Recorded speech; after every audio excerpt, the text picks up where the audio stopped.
SUV was traveling southbound on Rio Grande Street when it pulled alongside Buford's, and the driver of this vehicle began shooting a semi-automatic handgun into the crowd of people that were standing outside of the bar. Several individuals were struck. The vehicle then continued westbound on West 6th and parked near the intersection of West 6th Street and Wood. The suspect then exited the vehicle armed with an AR-15 rifle. The suspect fired at a pedestrian, striking them, then walked back toward the bar. As additional officers arrived, they were directed by the suspect's location by brave people that were caught in this nightmare, and they worked to move bystanders to safety and establish a secure perimeter. At 2:03, 3 officers located the suspect near the intersection of West 6th and West Avenue. The suspect discharged his firearm in the direction of the officers. The 3 officers discharged their firearms, striking him multiple times. Officers approached the suspect, took him into custody, requested medical assistance. The suspect was later pronounced deceased at the scene. Our suspect is a 53-year-old male. The Austin Police Department has had no contacts with this suspect. His only interaction with law enforcement was in 2022, and that was a check welfare in an outside agency. This call was referenced his mental health. As this investigation has progressed, APD has learned of additional victims. APD is now aware of a total of 19 people that have been struck by gunfire. 3 people, including the suspect, were pronounced deceased at the scene. The 2 deceased victims on scene were identified as a loving daughter and a friend, Savitha Sean, 21 years of age, and a loving son and friend, Ryder Harrington, 19 years of age. These are 2 people that were dearly loved throughout this community, and that is quite clear. Both young individuals with bright futures ahead of them. On Monday, March 2nd, one of the victims, identified as a loving son and friend, George Pedersen, 30 years of age, was pronounced deceased, and he had just moved to Austin 2 weeks prior. At this time, 2 victims remain at local hospitals, with 1 in critical condition. Before we begin showing the material, I want to acknowledge the complexity and the gravity of this scene. This viewing material that you're about to see is difficult to hear, it's difficult to see. We didn't do this for the shock value. This is about being as transparent as we can, and believe me, we had to look through video that was appropriate to release to all of you. But it was important, again, to understand the events that led up to this officer-involved shooting. Any video showing the suspect firing his pistol into the crowd is too graphic to show, and we will not share that publicly. We will begin by listening to 2 911 calls, and as you can imagine, we received numerous calls, 911 calls, which were hard to listen to. And these are the 2 that we're going to be sharing today.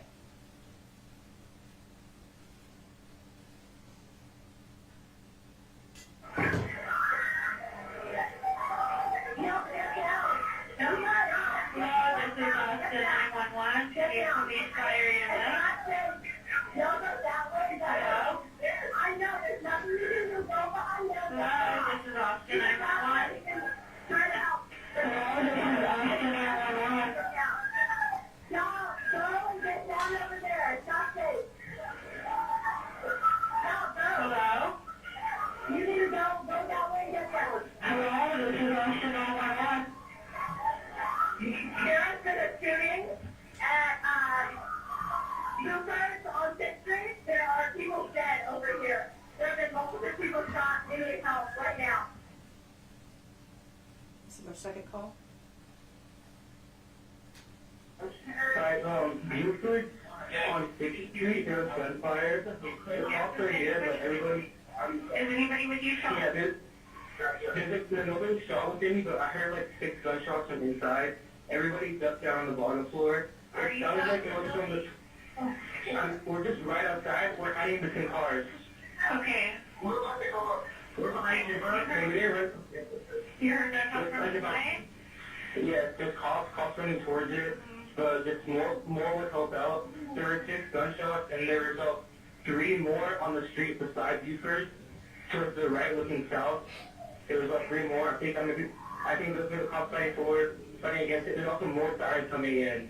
Yes, we have a lot of help on the way, okay? Stay in a safe place. I need to go answer another 911 call, okay? Go for it. Thank you. We're everything, we're fine with the cars, but answer the call, please. Yeah, see? We're all safe, Okay. we're all safe. All right. We're all safe. Thank you. It was, We're now going to listen to radio traffic.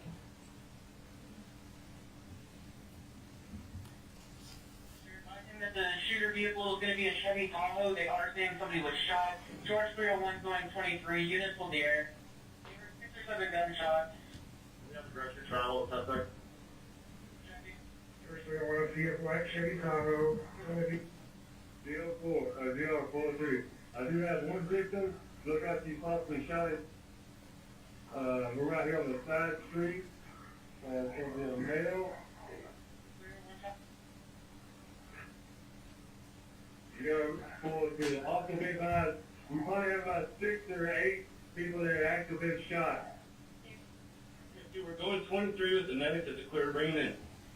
George 301 is trying to be a state right away. What you guys doing? That's an officer. We're trying to get the officers we can get. We have a lot of people running out. We need to put the crime scene as soon as we can. Citywide delay has been started. Unknown on where the suspect went, only having a white SUV. 505, I'll be in there. RTS1 is 23.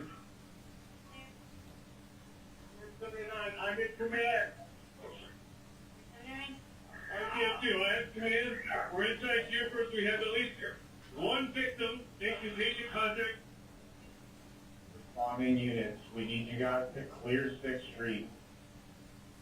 EMS to have a route of ingress.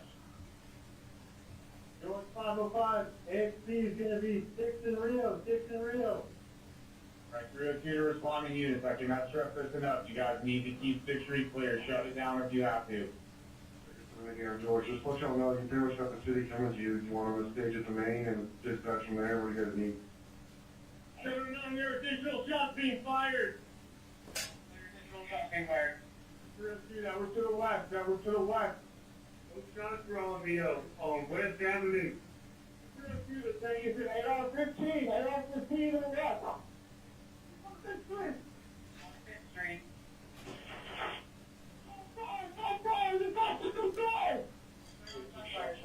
One down.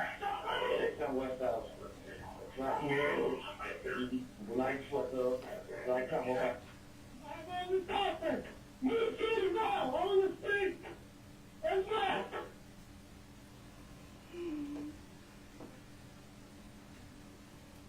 Now we're going to listen to, or we're going to look at video, and this first video is from a parked vehicle that picked this video up.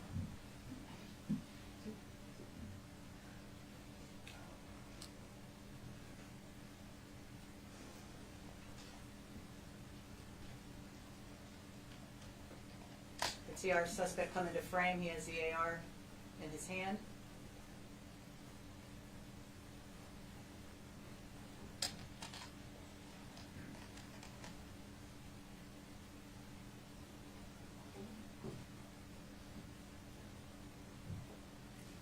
This is a pedestrian that was walking by. Second video is our halo surveillance. That is our high activity location observation. And this is throughout downtown, at least that 6th Street area. We were able to capture this. And the red circle there is going to be, this is after he parked the vehicle and as he's walking eastbound on 6th Street toward the officers. This is what that's going to show.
next video will be body-worn camera from Officer 1.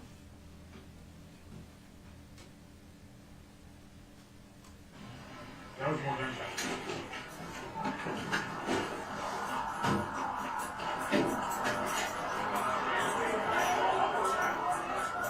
Hey, I'm with you.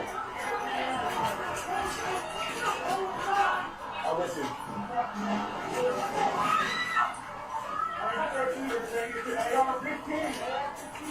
Down! Everybody down! Down! Down! Down! Where is he?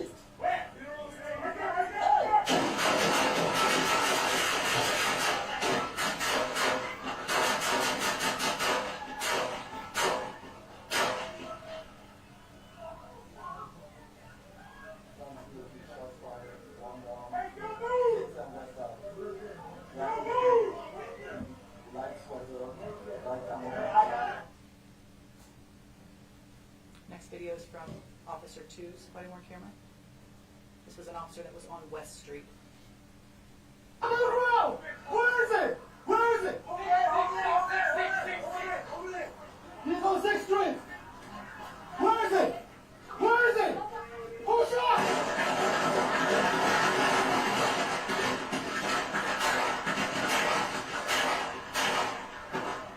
Shots fired! Shots fired! The suspect is down! Stop moving! Stop moving! Stop! Move! Stop move!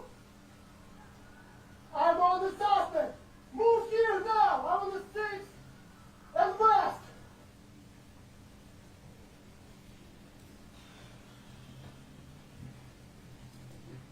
This concludes the materials that we're going to be showing you today.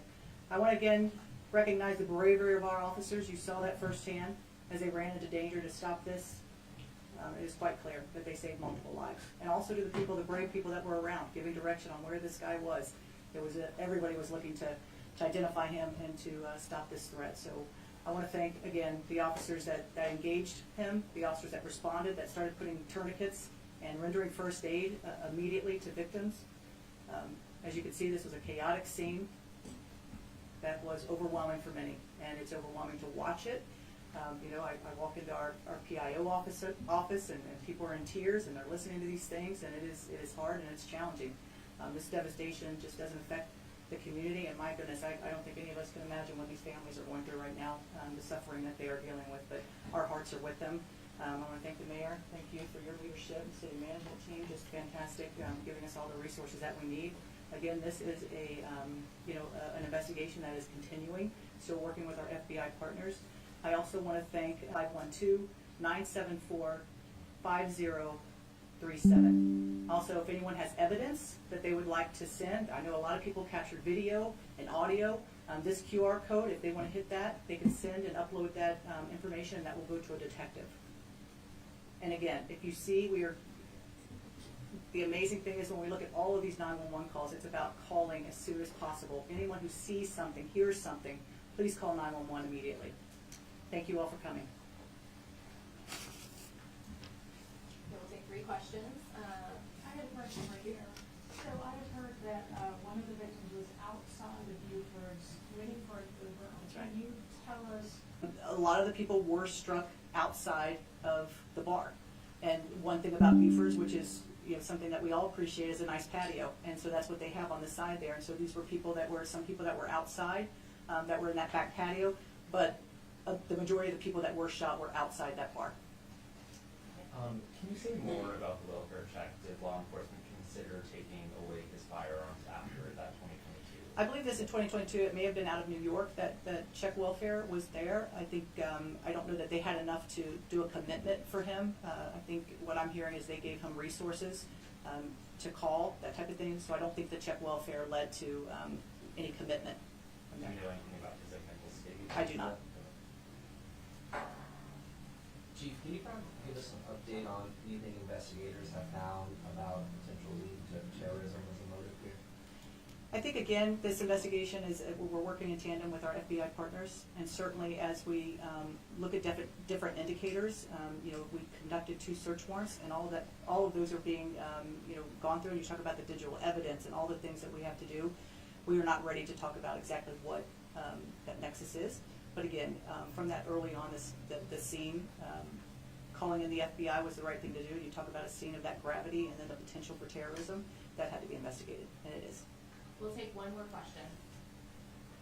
You talked about how the way you staffed the 6th Street area led to you guys being able to react quickly. Now that you've seen this success in a horrific situation that had, are you thinking about staffing any other areas of the city differently to make sure that you're able to have a similar response?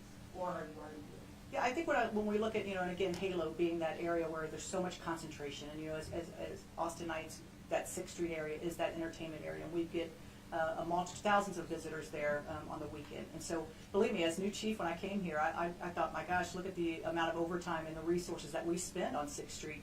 But this is why. I mean, we have to be prepared, and anytime that you're having a very dense crowd and people are out, we need to be prepared to go, and not just for police, but for medical purposes, all of those. And so this is just, again, to look at the cast, the strike team that we have in conjunction with fire and EMS.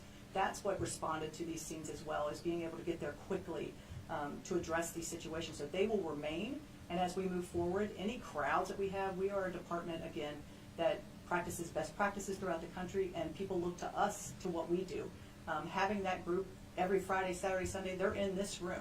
They have these cameras up on 6th Street. All of this, they're being looked at. So it is something that we do for very large events, so we're ready and we're prepared to go. Thank y'all. All right, thank you. Thanks, everybody.